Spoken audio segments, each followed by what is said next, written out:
Measuring things feels responsible. It feels like control. It feels like professionalism. It feels like progress. Dashboards get built. Reports get shared. Numbers get updated regularly. And yet, decisions don't get easier. This is the contradiction many businesses live with. They measure constantly, but they still hesitate. They still debate. They still guess. Because most metrics do not exist to support decisions. They exist to create reassurance. A number looks objective. It feels solid. It feels reliable. But a metric that does not change behavior is not information. It is decoration. This is why businesses can track dozens of numbers and still feel lost. Metrics answer questions only when those questions exist. When measurement comes before clarity, numbers accumulate without meaning. The result is familiar. Meetings focus on explanations, not on actions. Performance reviews describe what happened, not what should change. Tracking becomes a ritual, not a tool. This is not a data problem. It is a thinking problem. Businesses rarely ask, what decision will this metric support? Instead, they ask, what can we measure easily? And what is easy to measure is rarely what matters most. That is how metrics slowly turn from signals into noise. And noise feels like activity, but it does not create direction. Understanding begins only when measurement is tied to choice. Without that link, more data only creates more confusion. Metrics rarely disappear, even when they stop being useful. Once a number enters a report, it tends to stay there. Not because it helps, but because removing it feels risky. Businesses keep metrics for reasons that have nothing to do with decisions. Some metrics survive because they are familiar. They have always been there. They are part of routine. Others survive because they look impressive. They make reports feel serious. They fill space with authority. And many survive because no one remembers why they were introduced in the first place. Over time, measurement stops being intentional. It becomes inherited. Teams track what previous teams tracked. Founders repeat what they were taught. Dashboards grow by accumulation, not by design. This creates a dangerous illusion. When numbers are present, it feels like control exists. But control without direction is just observation.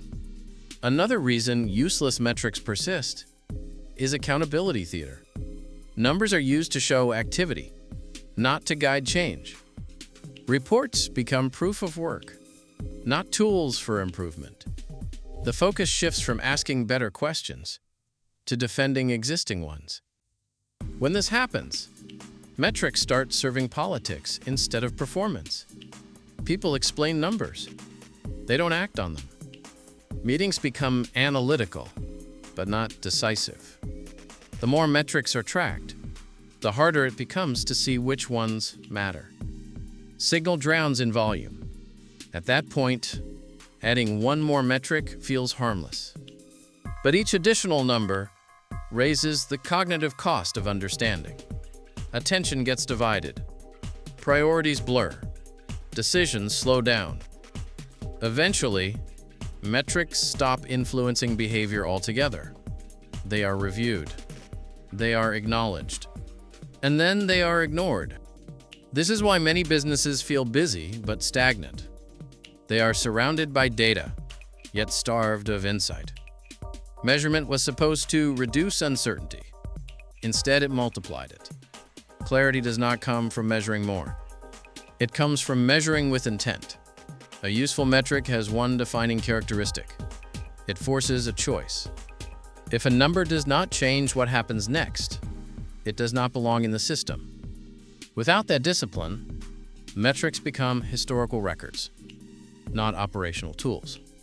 And history alone does not move a business forward. A metric becomes useful only when it is connected to a specific decision. Without that connection, numbers remain descriptive. They describe what happened, but they don't influence what happens next. This is where most businesses go wrong. They measure outcomes, but ignore leverage. Revenue is tracked, but not what drives it. Traffic is observed, but not what qualifies it. Engagement is reported, but not what converts it into action. The question is never, is this number going up or down? The real question is, what would I change if this number moved? If the answer is unclear, the metric is decorative. Useful metrics narrow options. They reduce ambiguity. They force trade-offs. They make it easier to say no. When a metric is tied to a decision, it creates tension. If performance drops, something must change. If performance improves, something must be protected.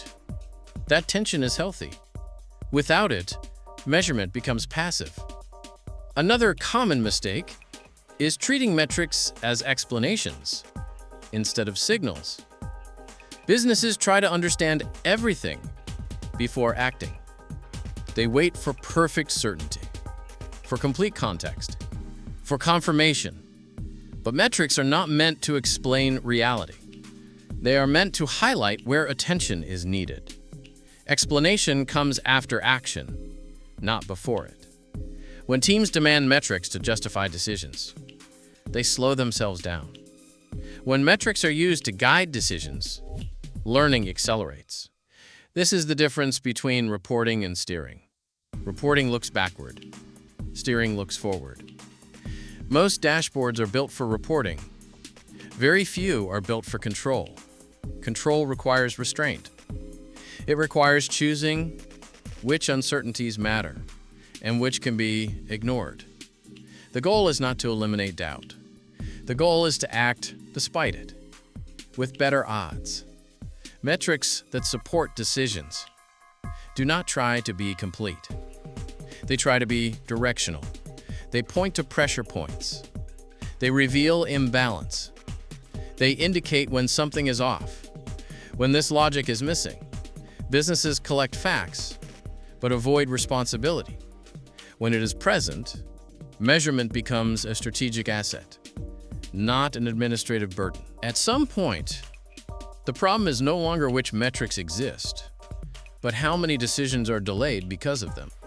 When everything is measured, attention becomes fragmented.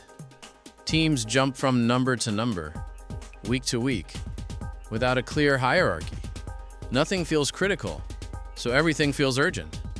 This is why prioritization breaks down. Good measurement simplifies. Bad measurement multiplies options. A healthy system does not try to represent reality in full. It selects a few indicators that act as early warnings. Signals that tell you something is drifting, something is tightening, something is about to break. These signals are not detailed. They are directional. They do not explain why immediately. They tell you where to look. When metrics are designed this way, they protect focus. They reduce reaction time. They prevent overanalysis. They make small corrections possible before large corrections become necessary. Most businesses never reach this stage because they confuse precision with usefulness. They want exact answers, exact attribution, exact explanations.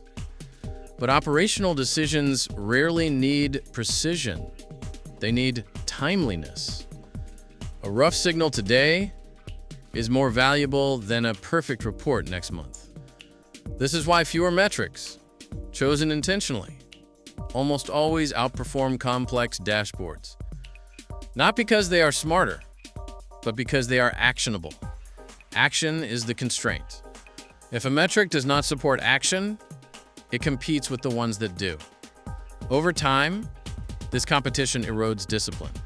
Reviewing numbers feels productive, but nothing changes.